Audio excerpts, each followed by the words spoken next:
really embrace failure. When you fail, like that's just another opportunity. I think early in my career, I was terrified of failing. Now, the way we manage our team, we call them tuition payments. It's okay. If you fail today, that's fine. We're going to learn from it. We're going to talk about it as a team. How did we get here? Why did it happen? How do we prevent it from happening again? And then we just chalk it up to a tuition payment. Welcome to Beyond the Ledger, real conversations with people driving business forward. I'm Troy Ashby, CPA and host. Each episode, we unpack stories, challenges, and insights from today's top accounting and finance leaders. This podcast is brought to you by my friends over at MarketScale. Welcome to the Beyond the Ledger podcast. I'm your host, Troy Ashby. Today's guest is Johnnie Akin, owner of Floor Coverings International. He's a CPA, a former Deloitte senior manager, startup CFO, growth phase COO, and startup president, turned entrepreneur and owner who's built, restructured, and scaled businesses. Johnny's a self-described jack of all trades, master of none. He enjoys time outside, watching sports, and spending time with his family. Johnnie, nice to see you, bud. What's up, man? How are you? Not bad, not bad. Thanks for joining us today. I know my audience is going to learn a lot from you. You've got several pivots and quite amazing career. So before we get into your career and everything, just a little icebreaker. Why don't you tell us something that we can't find about Johnnie on LinkedIn or out in the world of the internet? That's a wonderful question. Lots of faith, failure, continued learning. Throughout my entire career. I think there's times that it comes all at once, and there's times that, you get one of the three, coming at you really hard. And then there's sometimes everything's going great, but I think I have been through different journeys of faith, right? Ultimately, sometimes it's really strong, sometimes it's, on the weaker side, but ultimately I find that when you're failing most is when your faith is strongest, and ultimately, you always got to want to learn something new. Try to become the best jack of all trades you can possibly be. Yeah, jack of all trades. It's funny because I guess, we met 10, 12 years ago, and you were kind of that, jack of all trades Renaissance guy back then. But I think, were you at Deloitte probably then, sitting as a senior manager? Yeah. Okay. I guess, so why don't you talk to me about why you chose the accounting career before you went where you are today, and we'll kind of get to the evolution of things, because I think a lot of the people I talk to every day, they come to me as a manager, senior manager in public accounting, and they're realizing that, well, I thought I was partner track and now I'm not. But I want you to rewind, and then we'll come back to that later. Yeah. So, partner track, I was on it. I was one of those guys that ultimately was committed to the firm. I've always been an extremely loyal person, especially to folks that are willing to put time into me and mentor me. So I had the opportunity to advance, at Deloitte. Ultimately, spent time in their national office, was preparing my resume to ultimately be a partner, preparing partner presentations and that sort of thing. And then ultimately it was going back to faith. I had, some time to really think about whether or not that was what I really wanted to do. Had 3 young children, married, obviously, and was really struggling to find how that all worked for me to go and coach their baseball, soccer, football, whatever games, and be the dad that I wanted to be. And so ultimately, it goes back to faith. I prayed on it a lot, and ultimately, as I'm going through partner presentations, ended up telling those folks that mentored me and tried to get me to that spot, I basically told them I didn't want to do it anymore. Also had an opportunity to join industry in a startup as their CFO. So, I mean, that helps, having an opportunity out there. Sure. But so let's talk about that, because I mean, that is it's hard once you're there, 11, 12 years. Mm-hmm. And what group were you in at Deloitte, and were you an auditor or the tax side? I was audit, but at that time, our CEO was really pushing cross-functional professionals. So basically having auditors assist on consulting teams, and auditors assist on tax teams and advisory teams. So as I came out of national office, that's what I was really trying to do is be that cross-functional professional. And so, because that's the number one thing that I hear all the time is you're an auditor, you haven't touched the GL, or you've done tax, but you haven't seen it all. And so you're saying so on that consulting side, were you actually going in and on a fractional level, or were you still just consulting on the like high level projects or some new pronouncement? What did that look like? Yeah, it was a little bit of whatever kind of came from consulting teams. Like as I left, I was in the real estate practice. The time I spent in national office was a specific real estate management development program, where I traveled around the country and talked to groups of people, some as large as 300, about new accounting developments in real estate, but basically leveraging that knowledge as I left national office to support consulting engagements and advisory engagements and tax engagements.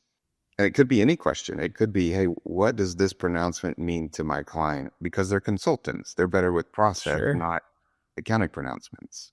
So this is And that time. how so you know your next step is this startup. So how did you go from big four, mostly large national Fortune 500 companies, I'd assume, plus the consulting? What did you do? Everybody's listening right now is like, how did he go? I would love to be a startup CFO. Like, what steps did you put? How did you find it? A lot of it is relationships. The guy I went to work for had founded a company called Callbox Storage. He was my first senior at Deloitte. So I think a lot Wow. of times, you just continue to manage those relationships. We were golf buddies. Um, Always enjoyed being around one another. We could challenge and have very honest conversations with one another instead of, it wasn't groupthink. It was like we embraced each other's ideas, that sort of thing. But yeah, I think as far as opportunity and why I wanted to go after CFO of a startup was the opportunity to kind of take process that was kind of ingrained and drilled into you within the big four, especially at that size of client, and integrate that and ultimately implement that at a startup. Because I think that's oftentimes where startups fail is they're drinking from a fire hose and forget completely about process. Comple- Completely forget about mission statement, completely forget about um, the ultimate purpose and getting everybody aligned and going in the same direction. They just are, and that's where Callbox was whenever I joined. That's what I was going to ask. So, were they pre-revenue, or had they ever been operating, and then you kind of came in to say, "All right, good, we're making money at the bottom line, but let's put this together a little bit more so you can make some decisions." Yeah, I mean, we were ultimately making money at the top line. Whenever I joined, we had just come off of a partial year where our revenue number was, I think, 50,000, and then quickly grew to 750,000 the next year, then 1.5 million, then three and I mean, it was one of those kind of double trend lines. But yeah, I mean, it was a, it was extremely challenging, but yeah, it's extremely important to get everybody on the same page and have processes and that sort of thing. And I was a one man team whenever I arrived, Right. don't really have a lot of team members, but it just teaches you a lot about all the process stuff that you learn in Big Four. It resonates all over the place. It resonates in a startup space. It resonates in that kind of next level growth phase. It resonates, when you're trying to sell to private equity. It resonates all along the entire um, kind of path of a growing business. All right. So you were senior manager when you left and you went over there. Then you became an accounting and finance department of one. Yeah. Were there challenges that came along with that, either for you or for your leader? Like, talk to us about those. Like, what'd you wrestle through, or you were just perfect? No, absolutely not perfect. I think the thing that was hardest for me is really understanding what you don't know. Like I had been kind of in really big company space where honestly employees are very siloed into specific tasks or specific roles. I was not used to, and even in Big Four, when you're managing a team, everybody has kind of their role or their section of the Right. balance sheet or Yeah. whenever I, became a team of one, you're quickly doing everything. Um, but it ultimately taught me that you've got to really build processes where you're duplicating work. You've got to build a process around it. And you've got to try and automate as quickly as you can. My CEO was one of those where he did not want to pay extra G&A costs because we're trying to get the bottom line positive, right? Right. Um, so he expected a lot out of me individually in cranking out financial statements and cranking out reports or, anything where we were trying to raise money for investors. Like that was really on me. It didn't have multiple departments or anything like that. So you quickly just realize how many different things can go on, and ultimately you've got to learn them all. So you're wearing a lot of hats, and before then, I mean, who was wearing those hats, right? But it's interesting. You talk about processes all the time, and when I get engaged with these, whether they be startups or early growth stage companies, it's one of the first things that almost none of them have, because they're surviving, they're growing, and they're trying to keep up. So the processes are very important. I'm guessing that's kind of what led you into that next step, because you evolved. You went, because we talked a little bit about back then. You kind of moved into a COO seat and kind of backfilled yourself or split yourself or something. So is that what happened? Like the processes and operations just were appealing? Yeah, that definitely helped. I think what helped more is I always enjoyed leading teams at Deloitte. That was one of my favorite things to do, was figuring out how to accomplish a massive task as a team. And when I had the opportunity post COVID, we had just lost our COO, and one of the holes that I had seen was we needed to kind of refine process and across everything operationally. And I just had the opportunity to do that. So I went to the CEO and I essentially asked, I was like, hey, one of my favorite things is leading larger teams more than, a smaller than average accounting and finance department. So I kind of pitched myself to be the COO. Luckily, in a small company, you had the opportunity, even as the CFO, to do some operational tasks. So I wasn't completely going in blind. So yeah, I just really wanted to go after managing more people and Yeah. leading larger teams. That's ultimately what I was after. Yeah. And so what was that timeline between CFO and leading the big team, or maybe what happened in between there? Yeah, so from 17 to 20, I was the CFO. From 20 to kind of 21, I was CFO and COO, and it quickly was. I don't like having bias in roles, especially as an executive, So whenever I'm the COO trying to, you know, ask for more cost, and the CFO on the other side trying to save cost, it was one of those situations that just made it really difficult for me to be successful at both. So, um, yeah, I essentially asked to not be the CFO anymore and go full steam ahead at CLO route. Yeah, I mean, there was definitely transition. It wasn't one of those things that you just kind of wake up the next morning and you're the COO. It just doesn't naturally work that way, especially if you're, the same person within the same organization. Yeah. All right. So accountant, accounting and finance. Now you're moving into operations. And how big is your team at this point? At that point, we had locations in Dallas, Houston, Austin, Phoenix, and Seattle. Um, and the operations team was probably 30 people. Um, and each one of those locations had an operations manager. So the operations managers were my direct reports. So yeah, ultimately there was turmoil. You can imagine, COO is leaving, and trying to get everybody else on board with, hey, the new guy coming in who was the CFO.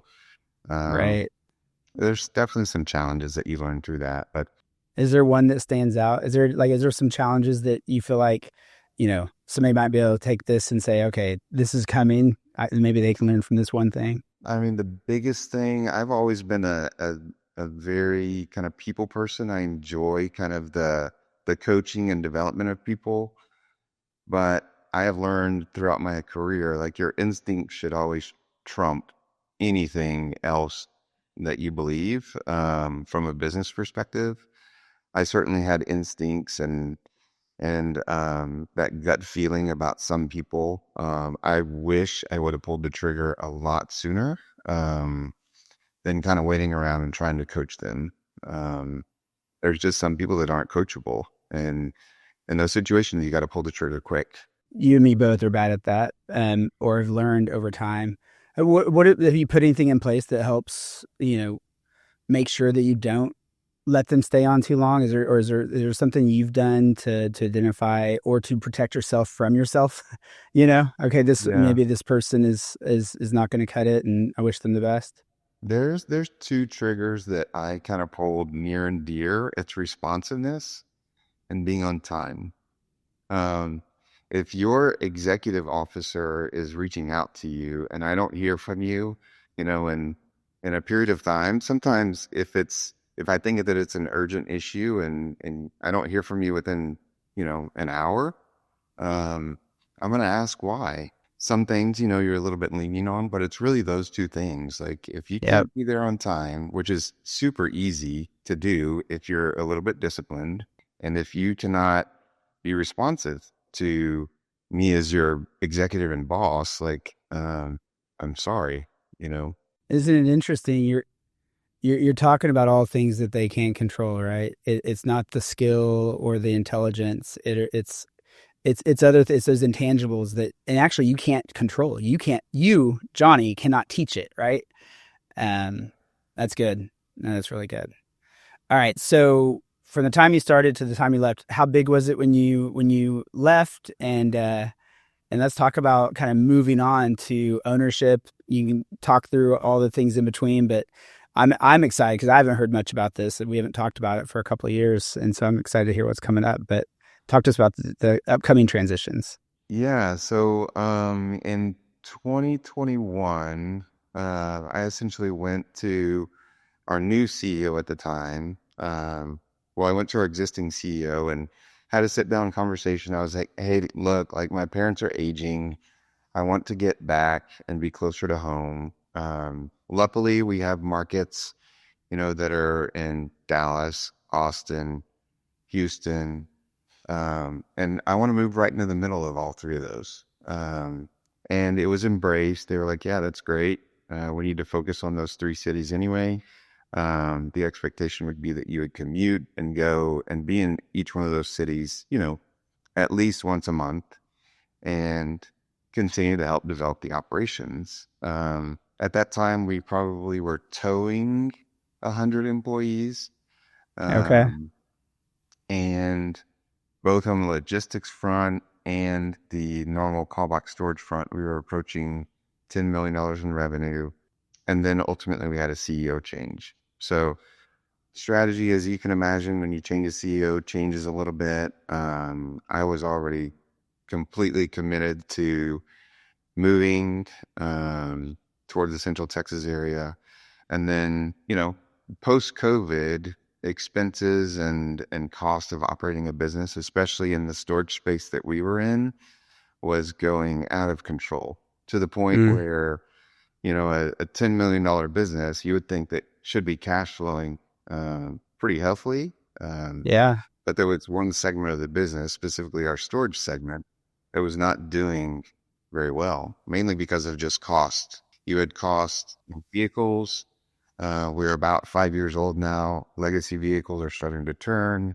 We need to find new ones. It was extremely hard to find new ones.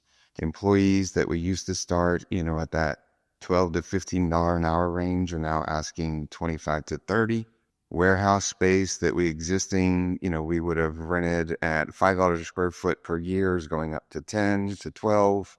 So quickly we realized that just metrics on the P&L, specifically in the storage business with these really large warehouse spaces, was really hard to make the numbers work. So new CEO basically said, okay, Johnny, I'm okay with you moving, but we're going to be restructuring that set of business. So I need you to lead that effort. which basically means we're closing some of these markets. We're going in, we're laying off a lot of employees. We're um, restructuring it more toward the logistics side than the storage business. So that was kind of my last and final task before moving on um, to the next thing. Not everybody's had to go through, layoffs, let alone large layoffs. What was your thoughts there? How I guess what did you learn, or how did it feel? How did you execute it? Because that can't be easy. No, it's not easy, but I think you just have to be completely honest with people. And every room that I walked into, I said, listen, after this is done, I'm going to be a casualty too, right? I made that upfront and clear from day one, every time I walk into a room and said, we've got a lot of tasks ahead of us. I'm going to need your help along the way. And oh, by the way, when we're done with this, we're going to treat you right. We're going to do everything we can to find a really good landing spot for you. And it always helped with me kind of finishing that line with, when I'm done too, you know. Yep. Because then I was a member of that team that was going through that, and we were all going through it together. But ultimately, we had to go city to city and have a plan that we executed against to ultimately get material back to customers or over to a company that basically bought our book of business in some markets and go through that transition. But I mean, it's all based on a plan and a process that you execute against. All right. Enough about those. Let's move beyond. I'm starting to get a little like that's got to be a hard. I guess I'm kind of just relating to it. Like I just the people side is. I mean, they're all people. It treating them like humans, and it sounds like you had to do it the best way you could. But that's always a hard thing, and people go through it every day. I mean, it just happens every day. All right, so talk to us about what's next. Where'd you transition? I mean, now you've moved, Yep. and closer to family, Mhm. and you've had a couple more things. But so what was next? Yeah, so ultimately, life is a lot about relationships. I had a really good college friend of mine call me, and he basically said, "Listen, Johnny, I know you've been in the startup space. You've launched a company from almost zero. You were along the ride, definitely with an executive team, getting a company from zero to almost 10 million. Well, not only do I want to do that once, I want to do that twice, with two different companies. One was in the porta potty and dumpster rental and service space. And then the other one was in equipment rental. So call it, cat bulldozers and bobcat skid steers, that sort of thing. Ultimately need to go out and build two companies around those two concepts. So Are these going simultaneous? yes, Okay. All right. going at the same time. So recruiting a team for both of those, launching platforms for both of those, and basically, being there from the foundation, the setting up of the legal entity, all the way through to growing those two companies to a point where, they operated for a good while, but there was other things going on behind the scenes within the family office that I wasn't completely privy to, which included a company that needed a lot of the family office's resources to get it turned around with a lot more leverage on it. So I ended up becoming the CFO of that company. So I kind of took the focus off of being a founder and president of two startups, just really turned over the leadership to the team that I had recruited on those two companies, and then became the CFO of basically another restructuring opportunity. So Full circle back to your roots. All yeah, right. yeah, extremely challenging. As I saw it from day one, the company that needed restructuring, I was like, man, this is going to be really, really hard. Even harder than what I had done at Callbox. And size wise, I mean, were they similar in size, or were they still down at the startup side, or This company was close to, they were approaching $20 million in revenue at one point, and then they were down to $7 million in okay. revenue. So All right. A lot of the growth came from acquisitions or storm work. It was a mitigation and restoration company, so we were storm chasers. We went Yeah. to hurricane ravaged areas and helped rebuild. Yeah, I mean, ultimately, when you have a company at its peak and you go and get leverage at its peak, and then it's dipped down to $7 million in revenue, you can kind of paint the picture on what we've got to go through to ultimately get it turned and restructured. Yeah. So sitting in the CFO seat for the family, you're at the family office at this point. Mhm. All right. And I mean, family offices are all unique, but you have family dynamics, right? But and they've got everything that they've got to go on. Where did that end? Were you able to? Was that something that was an extra challenge that you were able to learn as you kind of figured out these one or two companies through the family office, and what those dynamics look like as the fixer? You right now you're the fixer, Yeah. right? That was probably one of the more difficult times in my career was really that stop because I'm working for an extremely good friend of mine, Right. literally my best friend in college, and you start just learning things about him. You're learning things about family dynamic, everything. Very, very good, grounded family. But what you learn in the family office space is there's things that you know about and there's things that you don't. And sometimes um, net worth of the family is the most important number. And you don't have any visibility into that. Sure. They had built some really cool special things, and then ultimately, when I saw kind of we were working on a book to ultimately sell the company, um, a majority interest in the company. Yeah, I just got to a point where I was like, okay, I can see the writing on the wall, and we were beginning to have to furlough some folks, and me included. To the point where, yeah, I just was like, I can't do this anymore, and decided to frankly do my own thing. So, And um, here we are. yeah, here we are. And how long's it been now? And talk to me a little bit about the company. When did you actually buy in at this point? Yeah, so we launched Four Coverings International, started going through the process in November of 23, and then initially it was just a side investment that we were going to have. Wife and family members were going to run it, and then it quickly kind of became a full-time opportunity for me. And we ended up launching Open for Business kind of toward the end of March of 24. And it's been just go, go, go since then. It's one of my firm beliefs is, yeah, if you're going to do it, just go. Go as fast as you can. Well, and by this time, when you really all the things we just talked about, all the things that you've gone through to this point, who's more prepared than to put processes in place and see all the things and mistake and all the things that you've learned that other people have done. But what exactly do you guys do? And talk to us a little bit about that as well. Yeah, so we own a franchise called Four Coverings International. Four Coverings International, our specific location is one of the larger geographic franchises within the network. We cover a territory that goes from Austin almost into the suburbs of Houston, covers Bryan College Station, and captures a big swath of land here in Central Texas. The great thing about it is it's a high growth territory. If anybody knows anything about Austin that's listening, Austin is continuously growing. Austin has grown, to the west about as far as it can, and now it's starting to grow to the east.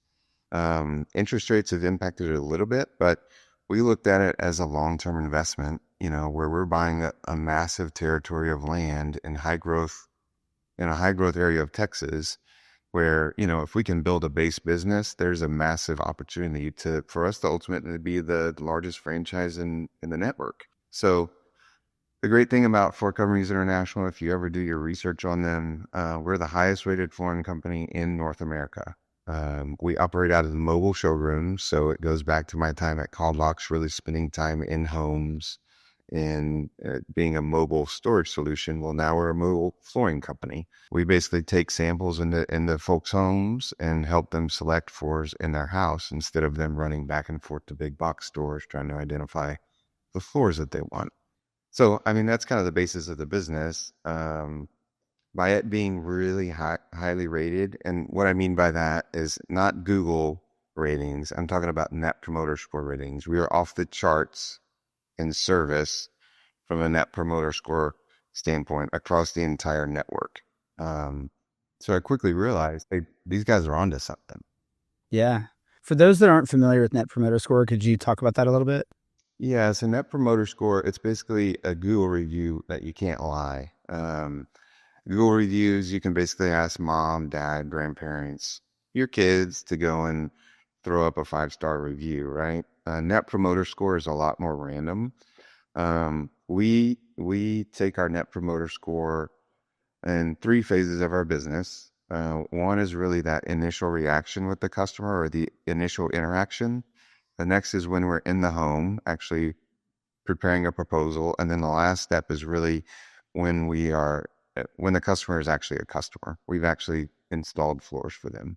And the way Net Promoter Score works is it's basically a scale of 1 to 10. And it's hey, how did we do? Scale of 1 to 10. And I'm oversimplifying this, but basically a 7, 8, and a 9 on the Net Promoter Score scale is a promoter. Okay. Anybody kind of in Yeah. that mid range of 5, 6 is they're not a promoter, they're not a non-promoter. And then anybody in that 1 through 5 is not a promoter. The middle folks are called passives. The guys kind of in that 1 through 5 are not non-promotes. But basically what Net Promoter Score is doing is it's essentially taking all of your promoters and you're averaging that out over the non-promoters to come up with a Net Promoter Score. If you see somebody with a 7, a 70, 80, 90 Net Promoter Score, those are really, really good scores. Like Costco is 75, I believe. Um, American Express is in the 30 to 50 range. I mean, there's really big companies out there. Um, and the key is you definitely want to be positive, right? But if you can find companies that are in that 80, 90, that is elite. And Floor Coverings International, system wide, we're at like 88. Our local location is still sporting 100. So I'm a huge fan of focusing in on Net Promoter. But that's a long-winded response to your question No, about but Net that's good. Promoter. I mean, I've heard of Net Promoter Score. I've known that, even, at my company, we need to probably look into it, but I hadn't really done enough to look in, and maybe other people hadn't either. So, but it gives me an idea from a customer standpoint too of what that really means. So that's good. All right. So let's go back to the flooring, because there may be somebody here that's like, yeah, I'm down near him. I need to get some flooring, but what, what is flooring like? Is there something you're limited on? What do you specialize in? So any kind of hard surface, soft surface flooring, we don't do like epoxy floors or stain floors. We always refer that business out.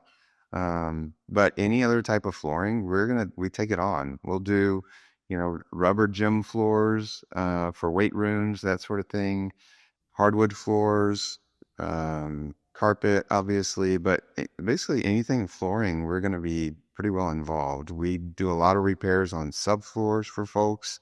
Now, if your foundation is cracked, we're not your person, but if you're in a pier and beam house and you have rotted subfloors, yeah, we'll come in and fix that stuff. But yeah, the unique thing about us is we have a larger kind of brand around us, Floor Coverings International. All of us together, if you add all the franchise owners, we're about the sixth or seventh largest flooring company in North America.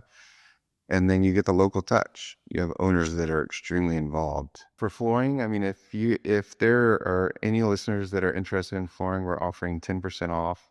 Um, I actually have a consulting firm that I work with as well. There's a partner of a few guys. And we actually will do free discovery as well for any of the listeners. We're honed in on process, as you can imagine, helping companies develop mission statements. And then ultimately, we're the entire group of us are extremely organized around business and just ultimately trying to take the folks that are, drinking from a fire hose, and help them really elevate their business to a point where they're able to sleep at night, frankly. I mean, I've enjoyed this so much, and we need to actually spend some more time catching up. But the last question, because like we kicked off earlier, starting in the accounting, you got your CPA, you went in public, but that pivot, I'm just curious if somebody wanted to move into whether it be a startup or go out and own a business, what is one thing that they can do 5 or 10 years before that you've learned that maybe they could take away? Yeah, I was thinking about this the other day. The one thing that I wish I would have done in my 20s and 30s a lot more was read. Um, Ah, Read a lot more books. Because I mean, you can find, a lifetime of knowledge in one book. And one book, what does it take you to get through? Especially audiobooks these days, you can get through a book in a week, easily. yeah, yeah. Especially if you're commuting, that sort of thing. Steal as much knowledge as you can from the people that have spent lifetimes putting them into pages, um, and yeah, leverage it. I think that the thing that, as especially at Deloitte, like you rely so much on the folks around you. But once you join industry, especially when you're in the startup space and you are it, you know, um, Yep. you've got to rely on a lot of knowledge and experience. And I wish I had a little bit more that those first few days at Callbox, because those were by far the hardest. But um, yeah, I think that's the one of the biggest things. And then I guess, Troy, the other thing is really embrace failure. When you fail, like that's just another opportunity. I think early in my career, I was terrified of failing. Now, the way we manage our team, we call them tuition payments. It's Uh, okay. If you fail today, that's fine. We're going to learn from it. We're going to talk about it as a team. How did we get here? Why did it happen? How do we prevent it from happening again? And then we just chalk it up to a tuition payment. Um, that's we that's genius. I love that. But you just got to run at it, and just go as fast as you possibly can. I think family probably, I annoy them. Like if we go on family vacations, I'm always walking really fast. I do that everywhere. Like I'm going to walk really fast because I think it sets a stage for the folks that are around you watching you. Um, it sets a stage for how you're going to operate in life. It sets a stage for how you're going to grow your business. I know that sounds super, maybe even dumb, but I walk really fast. It's funny you say that. I also walk fast, but I think it's because I'm maximizing in my head. I'm maximizing my time. Yeah. Yeah. You're absolutely right. Time is like the one thing that we only have a certain amount, while we're here, and you got to Yeah, use it as best as you can. And I choose not to use it walking. I'm going to walk real fast there you and get go. I from mean, you point could A to start point B. running instead. Yeah. Um, Yeah. I too wish I would have read younger. Now I can't get enough, and I don't. There's not enough time to catch up. But I can't get enough, whether it be an audiobook or a paperback, or sometimes it's both. Audio when I'm driving and pick up the book, and I think that's brilliant because I think that nowadays there's so much instantaneous ways to get knowledge that there's not as much reading that could be done, could be accomplished. I mean, For I've sure. I've appreciated you coming on the show, Yeah. You mind and if I ask you, what are you reading right now?